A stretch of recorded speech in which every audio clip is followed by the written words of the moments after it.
Hello, my name is Marcus. I'm the compiler of a collection of therapy quotes entitled 1001 Windmills of the Mind.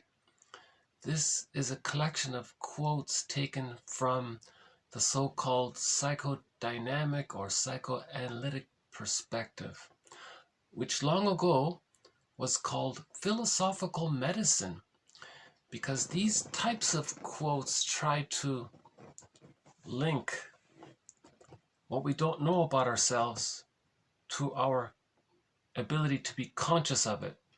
So they're like a little bridge there, right? So in a typical interpretation, someone thinks about their main complaint in life, and then they try to link it to when it began, and then to see it in the here and now, in a live example being lived out, right? So you're linking things, right? Present, past to the present more specifically. So the present in general to the past when it started, and to see it specifically in the present. So these types of quotes are like that, right? Psychoanalytic, psychodynamic. Right? And one metaphor is that we want to unpick the threads of a traumatic script, and then use those threads to weave a new, healthier script, right? So the basic premise is that man's main task is to give psychological birth to himself. If he didn't get it naturally by the age of 3 with a secure attachment style, when a child has a secure attachment style, right, in the beginning, they achieve the psychological birth. I'm okay, you're okay. Naturally, when the love with the mother outweighs the frustration with the mother.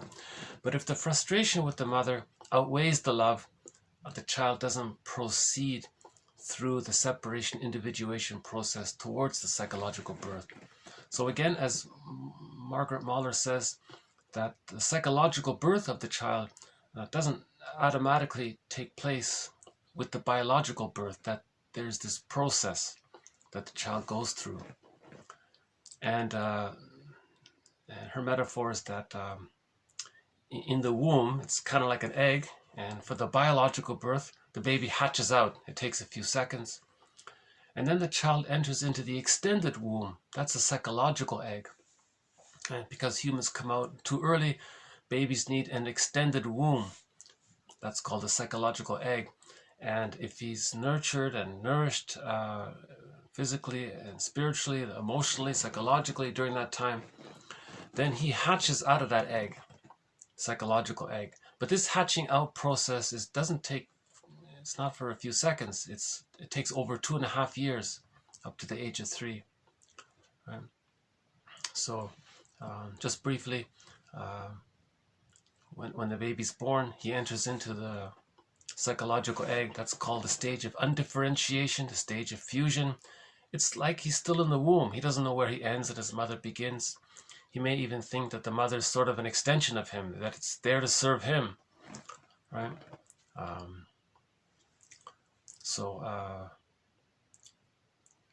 This is called, Mahler calls this the stage of social symbiosis. So the baby had an original symbiosis in the womb, right? And in the extended womb, this symbiosis continues in the social symbiosis. So if he gets his symbiotic needs met, right, mother's immediately attuned to the baby's needs. Just as the baby's needs got automatically met in the womb, likewise in the extended womb, in the social extended womb, in the social symbiosis womb, the mother is attuned and meets the baby's needs. So the baby is fed according to his needs, not according to some schedule or not using the bottle, none of these things. It's natural. Right?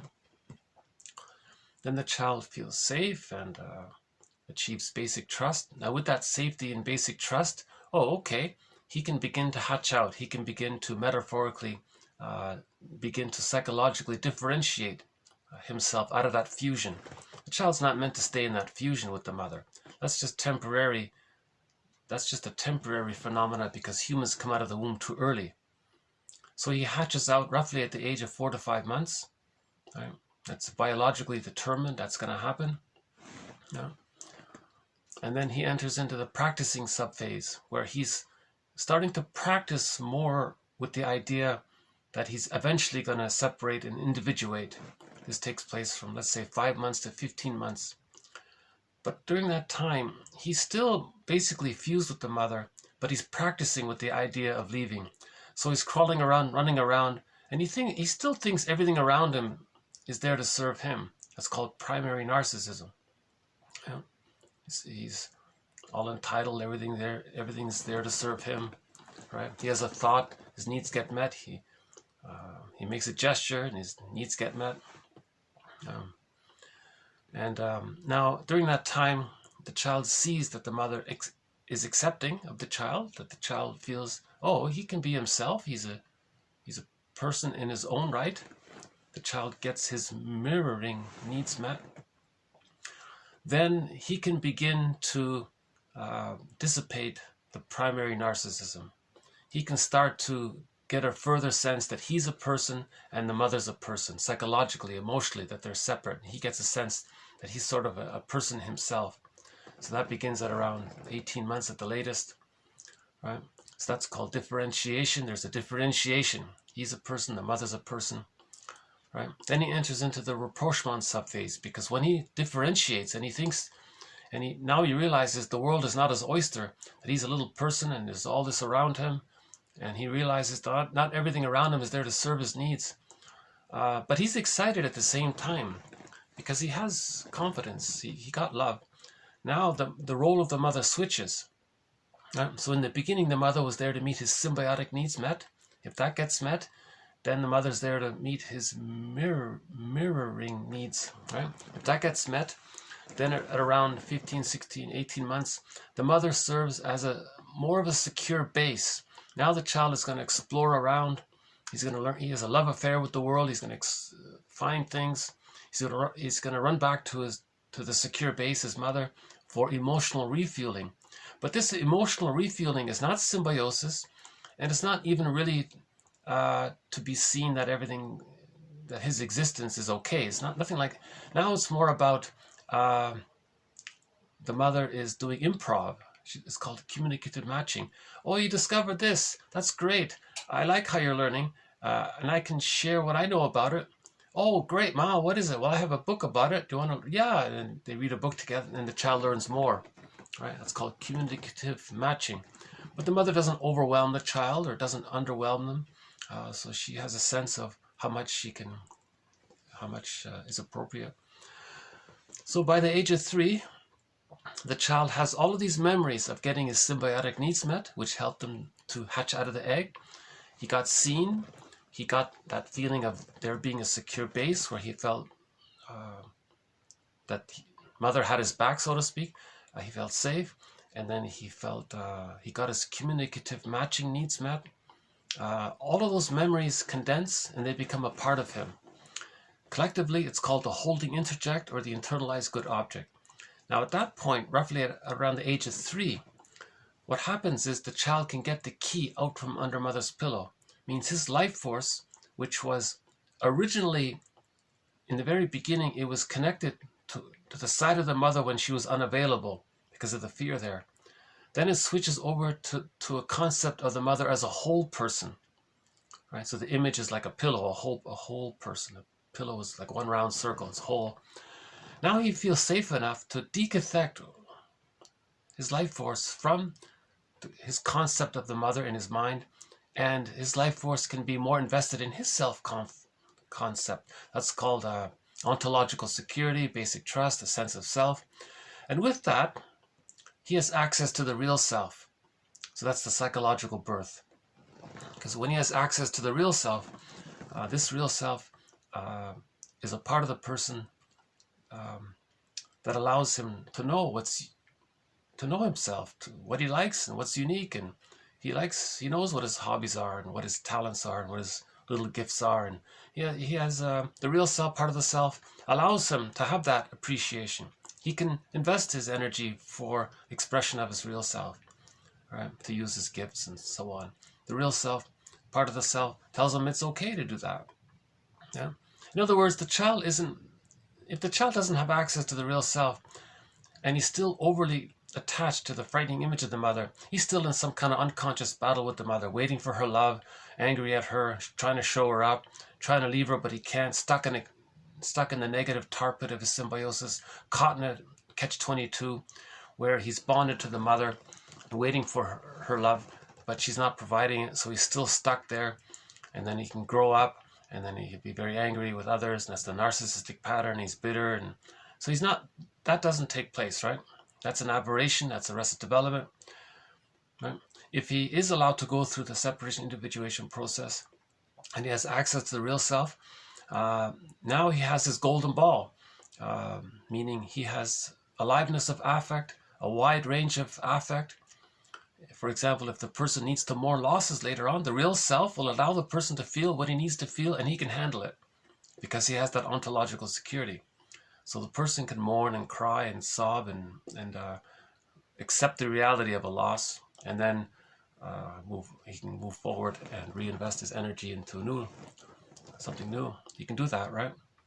So he needs the real self to be able to mourn. He needs what's called whole object relations to mourn. He needs a secure attachment style to mourn. If the child doesn't get a secure attachment style, the theory is the child can't mourn. Splitting precludes mourning. With arrested development, splitting is still being used. Mother's all good, mother's all bad.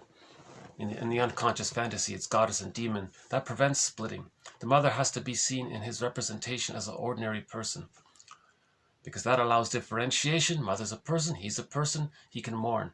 But if he's too fused with the mother and he even thinks he is her, he can't mourn the loss of someone else if he thinks he's that person at the same time in his internal representation world.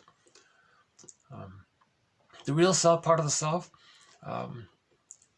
allows him to feel present in the moment, the serene, inexhaustible fullness of being, right? The real self, part of the self, allows him to maintain that differentiation. I'm okay, you're okay. In relationships, there is mutuality. Right? Those marriages become like fine wine. Right? If they don't have that I'm okay, you're okay, the marriages become a repetition of the childhood scene transferred into the present, trying to get a better outcome. And the other partner's doing the same thing, and they're both caught in a negative symbiosis. And they're arguing with each other, and they're in this battle of who's going to change and compensate. It can't be done. No person in the present can be the breast mother and change the past. But when a person is repeating the childhood past in the present, they're trying to get their positive intention is to try to get a better outcome. So the real self, part of the self, allows them to be a little more to invest their energy in new ideas, and they can be creative, and it's easy for them to learn, and so their relationships are mutuality. They're not bogged down with exaggerated fears of being abandoned or engulfed. With an insecure attachment style, those two fears are very strong. Is that person going to leave me? Is that person going to impinge upon me too much and restrict me so much? Because they're repeating what happened to them as a child when the mother was more frustrating than loving.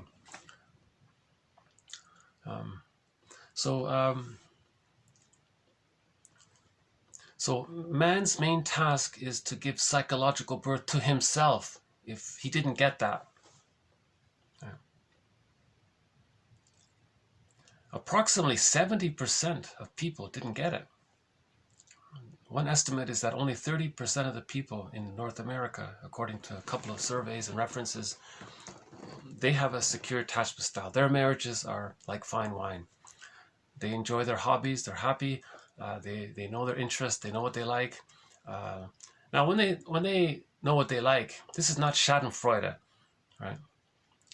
See, people with the narcissistic pattern, they like putting others down. They say they like that. That's schadenfreude. We're not talking about that kind of thing. We're talking about the enjoyment of the meaningful expression of their uniqueness. That doesn't put anyone down, right? Shining your light doesn't hurt others, right? So so they're comfortable. They enjoy their work, and their relationships are like fine wine, and so on. Only 30%. So 70% of the people by one estimate, didn't get a secure attachment style. Right?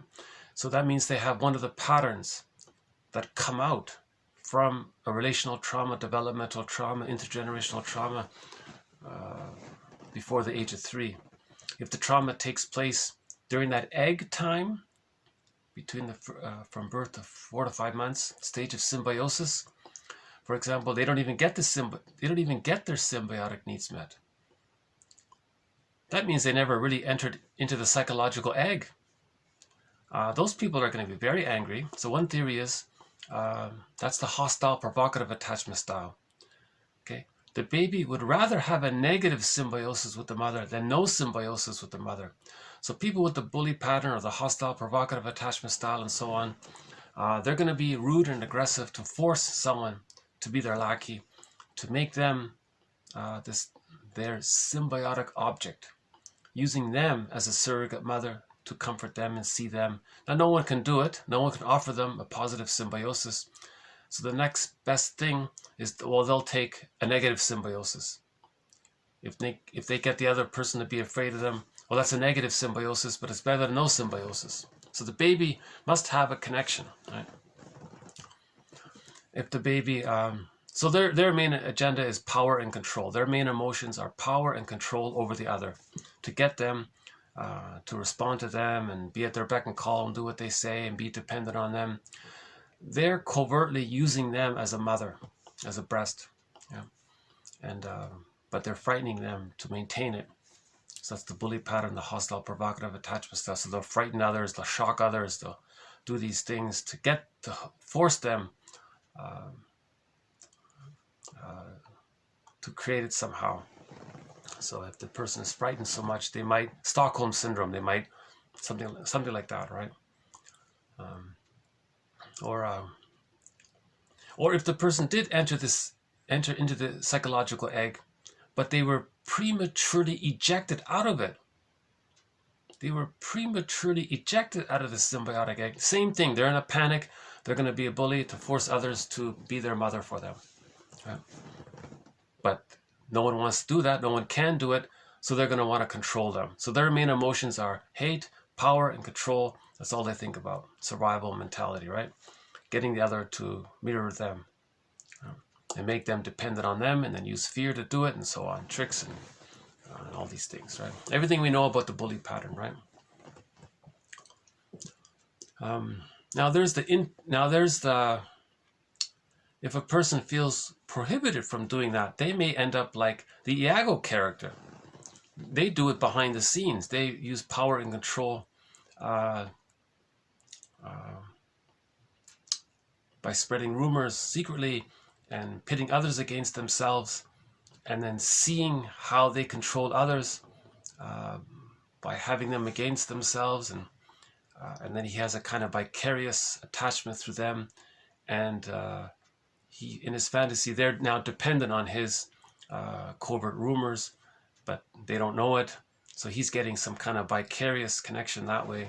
So Iago, we have a thread on this very difficult topic, Iago.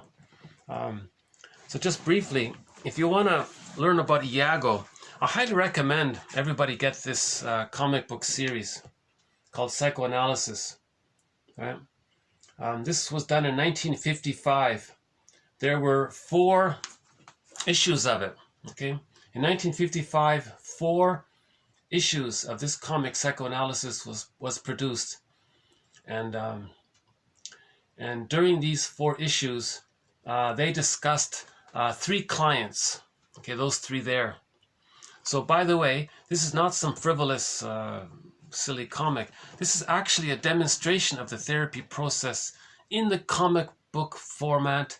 And yes, it was dramatized a little, but they still maintain the essence of it, of teaching psychoanalysis. This is the best teaching tool of the psychodynamic, psychoanalytic, psychoanalysis perspective. This right here. This is the #1 best teaching aid of it all. In a short time, you really get an immediate sense, a crash course in what this is all about. And they discussed 3 clients. So Freddie there, they discussed 3 sessions. There were 3 therapy sessions with him, 4 with Ellen, and 5 with Mark. Now this first one here, Freddy, he was on the verge to becoming an Iago character because he wasn't being loved by his father. He wasn't being loved by his mother. He was under immense pain by both of them. And one day he figured out that if he can get his parents to argue amongst themselves, he could sit back and get some relief. You see? Now that's the Iago, that's the etiology of the Iago pattern. Imagine that in the future. He sits back and get others to argue amongst themselves. Because as a child, he learned how to feel better through tension reduction by getting others against themselves. Because if the mother and the father are fighting amongst themselves, they're not directing their hate on him. So he gets some relief. Yeah?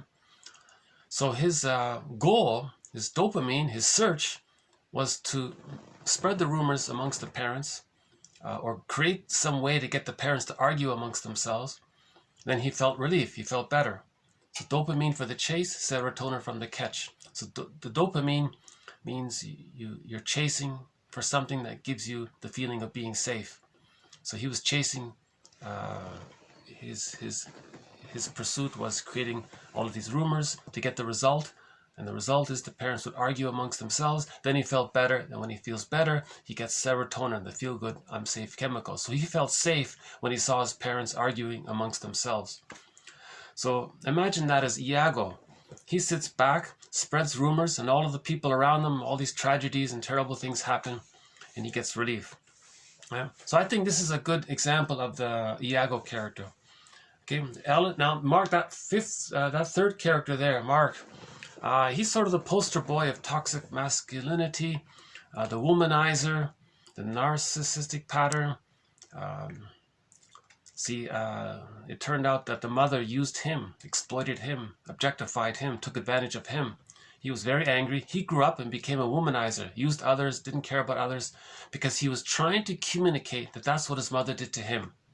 Through his behavior, he was trying to communicate what his mother did to him. And he was stuck like Sisyphus, doing it again and again like Sisyphus, right? Until the therapist came along and gave an interpretation. This is, so let's do another suggestion. So far we have 3 suggestions on behalf of 1001 Windmills of the Mind. So I'd like to offer a 4th suggestion. The 4th suggestion is that every kid in high school reads this, gets this, right? At least they're given it, and they're asked to read it and write an essay on it to show that they did it and understood it. I'm confident if every high school kid could read this comic series, Psychoanalysis, okay, all 4 of them, you see, they've been reprinted. So all 4 episodes have been reprinted into this one book, right? So now we have it. Okay, this is, it's called EC Archives, okay? And the publisher is, what is it there? Dark Horse, okay? Dark Horse Publishing, okay? So it says there at the top, the complete psychoanalysis, issues 1 to 4, right? And, okay, so you can see the little thing at the bottom there. Tales of Inner Turmoil. Okay. So as well it says here, a journey into the subconscious minds of people searching for answers through personal turmoil. This hardcover volume collects the complete run of psychoanalysis, recolored digitally using the original palette and featuring art by legendary talent of and so on. Okay. Okay, here, a historic and heroic artifact in the evolution and acceptance of comic books as a valid and remarkable art form. Okay, fine. But I think the important thing here is, okay, here. People searching for peace of mind through psychoanalysis. So this is meant to be like a serious thing. So maybe I'll just, I've read it before. Why don't I just do a quick read through of the first episode here. Here's the first episode here. Okay. This is a psychoanalyst. Into his peaceful, tastefully decorated, subdued office come the tormented and the driven, seeking to unravel the tangled emotional skeins that cloud and knot their broken lives. Skillfully guided by him past their subsurface reefs of fears and guilts and anxieties, his clients eventually discover for themselves the course to self-understanding, peace, and true personal happiness, which lies like a rich treasure waiting to be unearthed, and the map to this treasure, the key to its lock, is found through psychoanalysis. And they updated that in the second issue, that little introduction, which is pretty good. They've made it better here. Here's the second rendition, the update of it.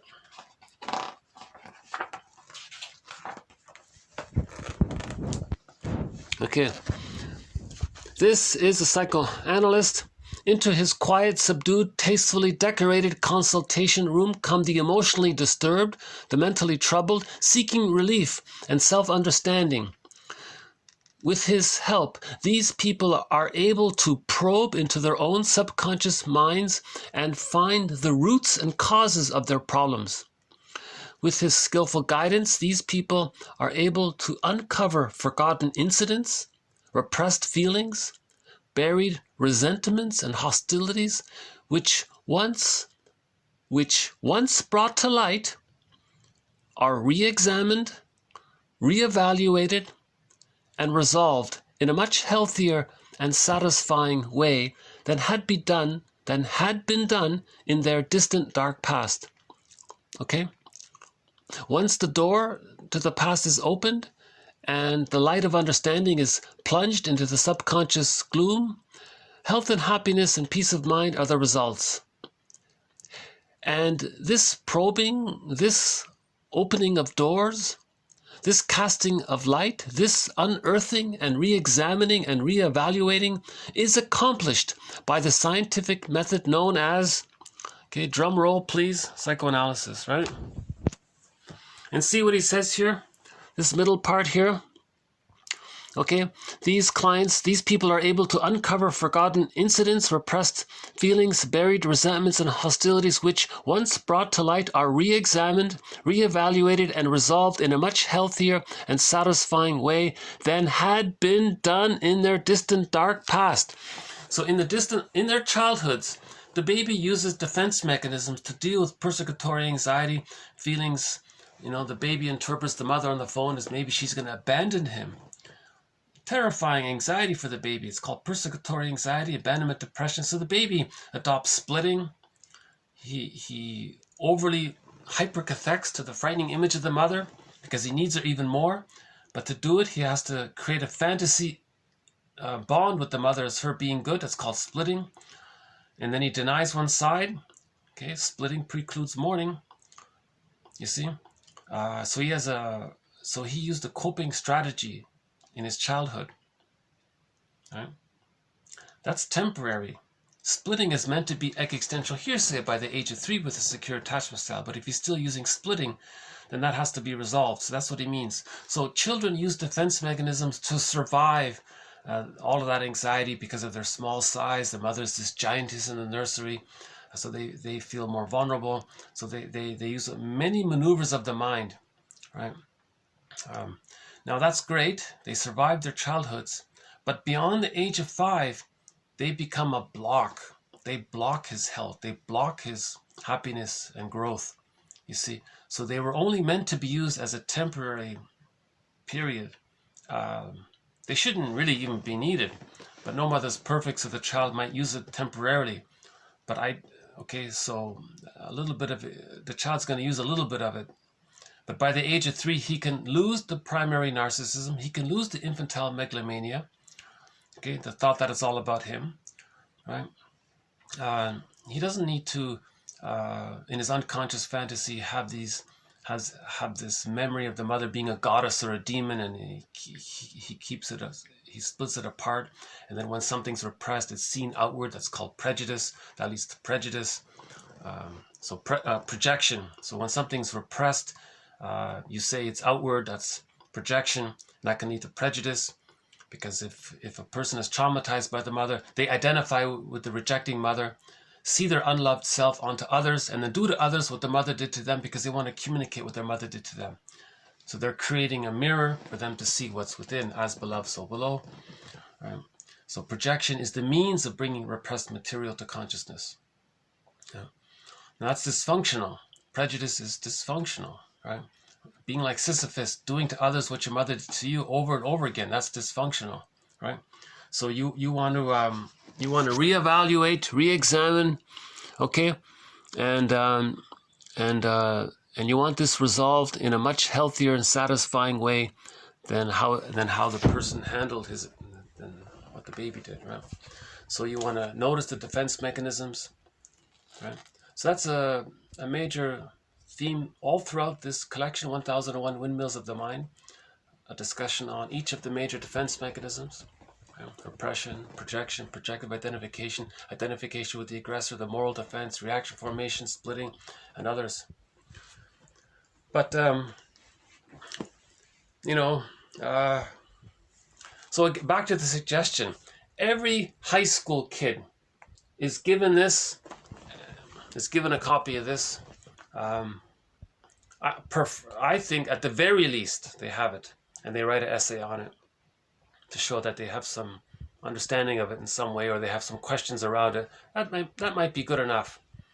I think better yet, the teacher teaches it and spends some time on it. Forget about all these awful stories that we learned.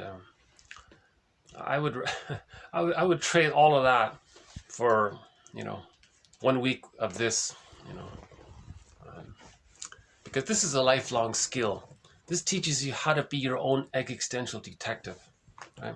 Man's main task is to give psychological birth to himself. Now, 30% of the people are probably going to say, "Oh, that's interesting. Oh, now I understand. Good to know."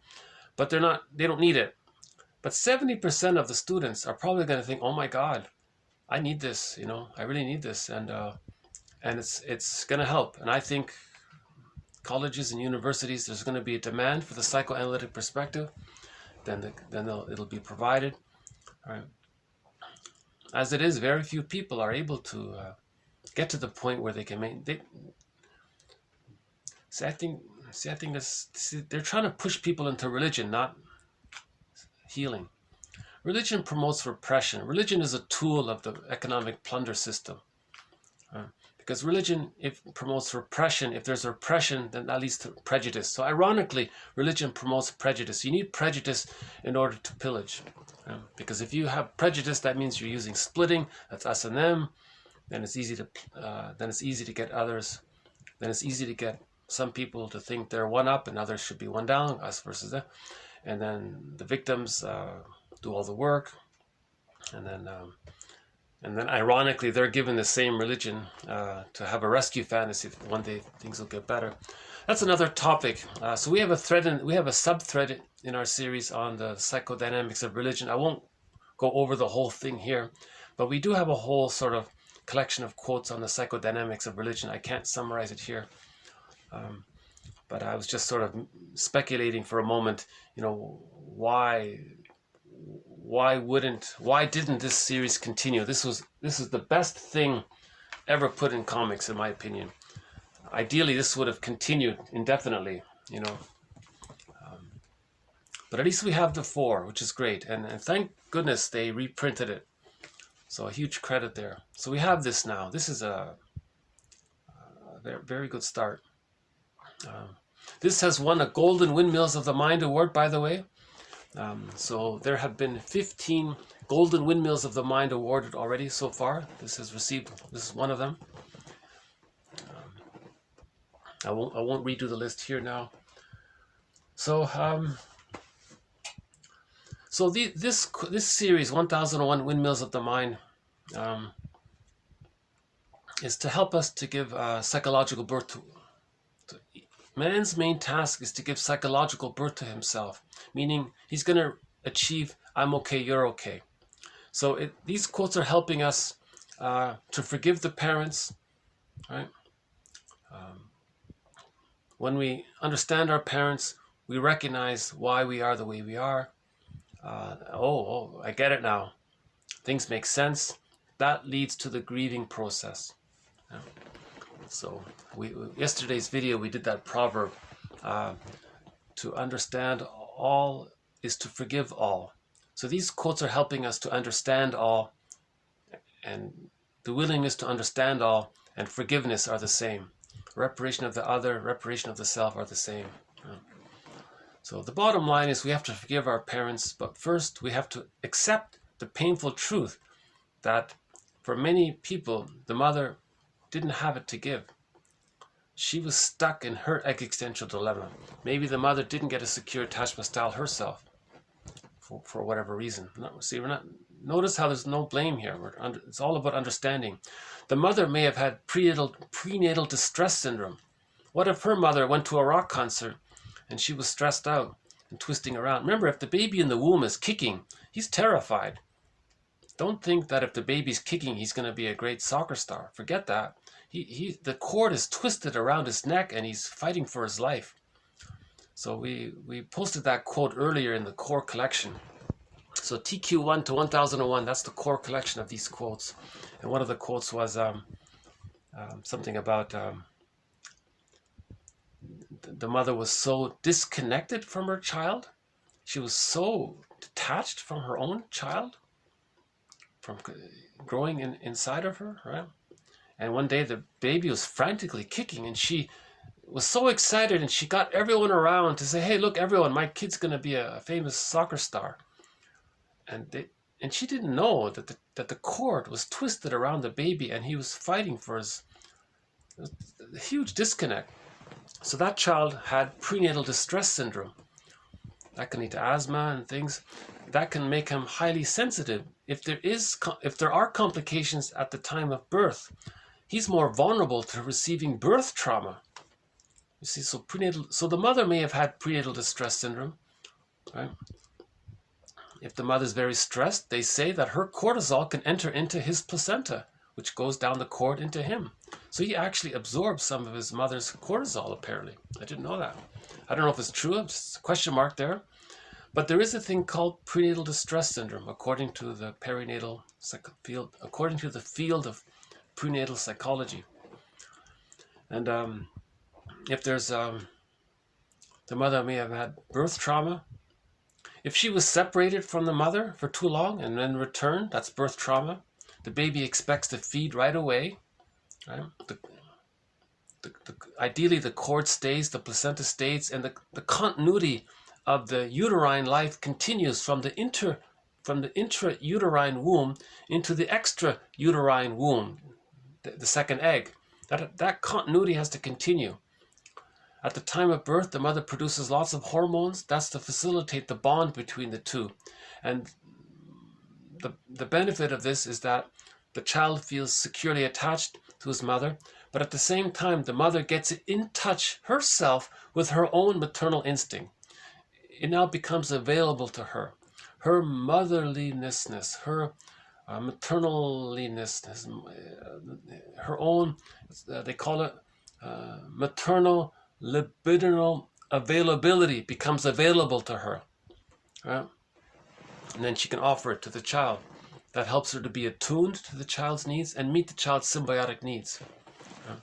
So the child has to bond right away, barring some emergencies and rare exceptions. Ideally, the child is handed directly in one calm motion to the mother and they bond instantly.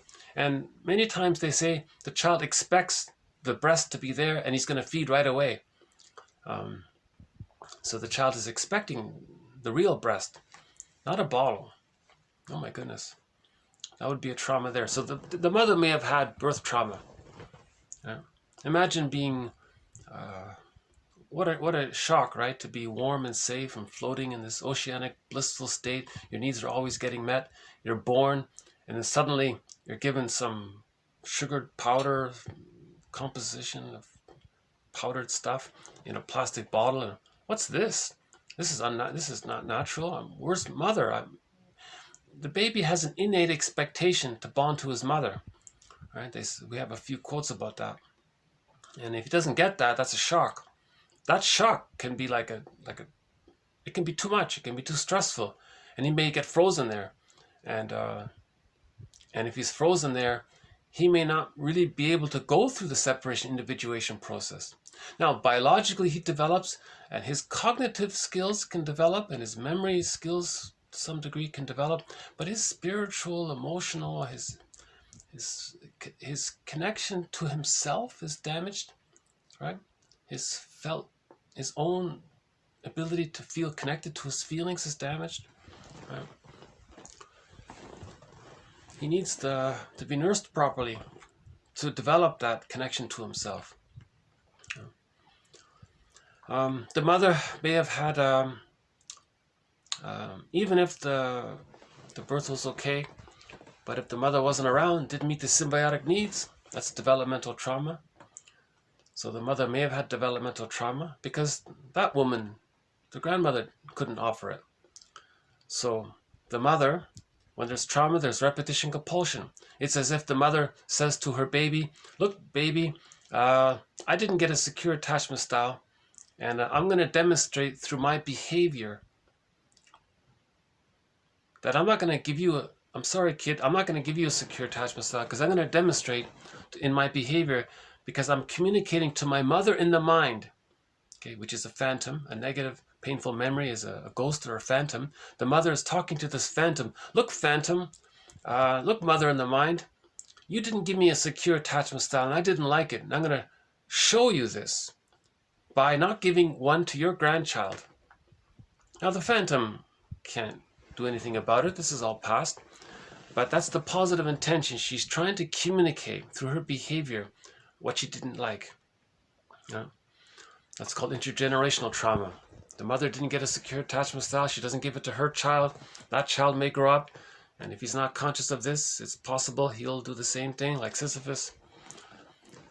Right? The mother may have had traumas in the environment, with family members, with other relatives, people in the neighborhood, let's say, or there could have been school shock, trauma at the dentist's office, trauma while getting their tonsils out. So the mother, there could have been forced relocation. I think yesterday I saw some figure, they said something like 50 million people are just forced out of their homes. Like just 50, like something like that. And that's not including the billions of people who live in dire poverty. $60 a month? Billions of people live on $60 a month? That's very stressful. I think it'd be very hard for a mother to be able to offer a secure attachment style if she's so worried about basic needs. So there's factors in the environment that can contribute, sociological factors that can contribute. So the mother may be stuck because of that. Sociological factors or individual factors. So we have to understand the mother. Right? A quick way to do it is to read the Enneagram and look at the 9 types. There are descriptions of the unhealthy, traumatized versions of the 9 types, and there are versions of the healthy versions of the 9 types. You're probably going to, there's a 70% chance you're going to recognize your parents in the unhealthy versions. Then you go, oh my God, now things make sense. I get it now. Now I know why I am like that, because the parents were like that. Now you're beginning the grief work process. You've picked up the golden feather. You're going to begin the journey. It's called the hero's journey, as exemplified by the Odyssey story and Orestia, the character Orestes. So Orestes and Odysseus, okay, and many of the characters in our stories. Another Golden Windmills of the Mind Award was given to the work of the audio material of Robert Bly. Okay, he talks about the psychology of myths and fairy tales, Iron John, The Maiden King, and a few others. Another Golden Windmills of the Mind Award was issued to Alan Chinnon's collection of middle tales, compiled into 4 books: Once Upon a Midlife, Beyond the Hero, Waking the World, and In the Ever After. This is a discussion of 50 tales for people at midlife, the hero's journey. So we have roadmaps to heal, right?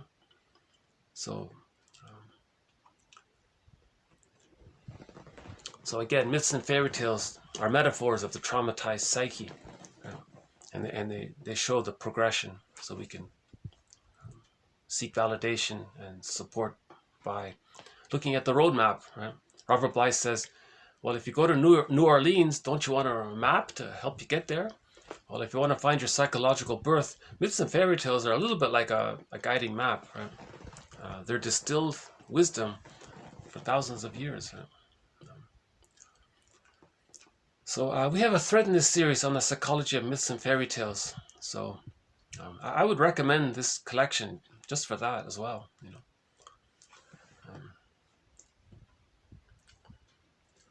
And there are other metaphors around the psychodynamic, psychoanalytic perspective, right? So we want to make the unconscious conscious, right? Okay, so this video is going to be sort of we're going to make the unconscious conscious. Yeah, okay, hold on a sec. Yesterday's video, there was a painting. Let's see if I can take it up here a sec. Hold on a sec. There was a painting about it. Hold on a sec. It's in here somewhere. So we want to make the unconscious conscious. There's a painting about the unconscious in here, one of these. There's a metaphor. Now, you know Picasso, right? The lady in the mirror. That second character on the side represents the unconscious. I noticed there's another sort of there's tiger burning bright, right? In the forest of the night, what immortal hand or eye could frame thy fearful symmetry? The Call of the Moose, Willie Mitchell's song. That's a very good song. Willie Mitchell, The Call of the Moose. We played it in the core collection. Yeah, that's a wonderful painting there. But I'm looking for this one that resembles yeah,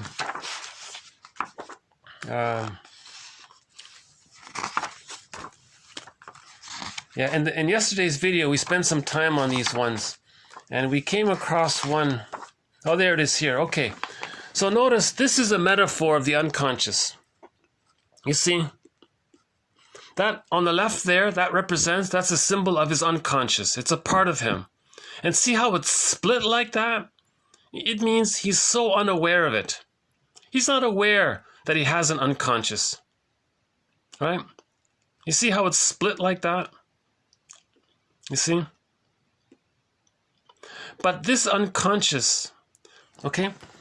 So again, it's considered humanity's third narcissistic injury, that there is such a thing as an unconscious. That if a child has painful experiences, it goes into his brain somewhere. That's his unconscious. That this exists. And it can influence how he perceives the present. He's going to distort the present to fit the traumatic script because he wants to get a better outcome. So this unconscious is influencing him immensely. To one degree or another, depending on the severity of the trauma. The greater the trauma, the more the unconscious is running the show for the person. The less the trauma, the more the person's conscious can run the show, so to speak. So for this image implies quite a dramatic disconnect. You see, he's completely unaware that he has an unconscious. You see? Now again, the feminine side, see, for the man, the metaphor for the unconscious for a man is his feelings got lost. So that's the metaphor of the feelings get lost is the feminine principle. And if you want to personify the feminine principle, traditionally they would use a beautiful woman for that, right? So Penelope in the Odyssey was the feminine side, the feeling self, the golden ball. So the golden ball, the fire bird, the beautiful woman, all of these are metaphors of the person's vitality and feelings, right? So for a man, it's usually a woman. Sometimes the woman's feeling self is represented by a handsome man, and so on, right? So this is humanity's third narcissistic injury here. You see? Now notice the unconscious has an I there. Okay? So the unconscious has a conscience. Okay, that's what this whole book, yesterday we talked about this book a little bit. The superego. So the unconscious, another name for the unconscious is the superego. The unconscious conscience. I don't know if you can see it there. I don't know if the lighting is good or not, but okay. The unconscious conscience, or the superego, or simply the unconscious. So, in other words, in the person's unconscious, there's a conscience. Now the person, he has a sense of conscience, you know, doing the right thing and you feel good. That's fine. He has a conscious conscience. Okay, he's going to follow that. At the same time, his unconscious has a conscience. Now, if there's a lot of trauma there, it may overwhelm his ability to be consciously conscious, right? Because it's so powerful there, you see? And, you know, you could make the argument as well that his golden ball is in the unconscious because there's more of a yellow colors there, right? So more of his feelings are in there. And see the expression on his face? He sort of has a bland sort of a, like, you know, he doesn't look too happy, right? Okay. So he's not too happy because his feelings are split off. He's not very happy because his feelings are split off. You see? So the idea is to reintegrate, to re-own, to reconnect, to be a bridge to our unconscious. Right? So these quotes, 1001 Windmills of the Mind, are like, each quote is like a little bridge to link something from our unconscious and bring it back to consciousness. That's the hero's journey, to reintegrate what we disowned in childhood. Robert Bly's metaphor, so much of who we are by the age of 5 gets lost and put into this bag, and then we spend the rest of our lives trying to re-own the material. So these quotes are like helping us to re-own it. Yeah, actually, we had some... I recommend yesterday's video, TQ 1650 to 1661. We discussed some of the artwork here. So we had some... Oh, there's the lizard there. Yeah, okay. So, yeah. Here's a nice one here, right?